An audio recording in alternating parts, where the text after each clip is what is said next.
ଆଜିର ଅନୁଚିନ୍ତା। ପ୍ରତ୍ୟେକ ବିଫଳତା ପଛରେ ସଫଳତା ତୁମର ପଥକୁ ଅପେକ୍ଷା କରି ରହିଛି। ମୁଁ ସବୁଠାରୁ ବୁଦ୍ଧିମାନ। ଏହି ଚିନ୍ତାଧାରା ଆମକୁ ଜୀବନରେ ଆଗକୁ ବଢ଼ିବାକୁ ଦିଏ ନାହିଁ।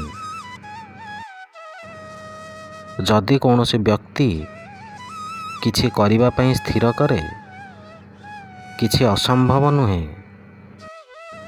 କେବଳ ଭୟଭୀତ ଲୋକମାନେ ଅସମ୍ଭବ ଶବ୍ଦ ବ୍ୟବହାର କରନ୍ତି। ସମ୍ପର୍କ ଏବଂ ଜଳ ସମାନ। କୌଣସି ରଙ୍ଗ ନାହିଁ କି କୌଣସି ରୂପ ନାହିଁ, ତଥାପି ଜୀବନର ଅସ୍ତିତ୍ୱ ପାଇଁ ଗୁରୁତ୍ୱପୂର୍ଣ୍ଣ ଅଟେ।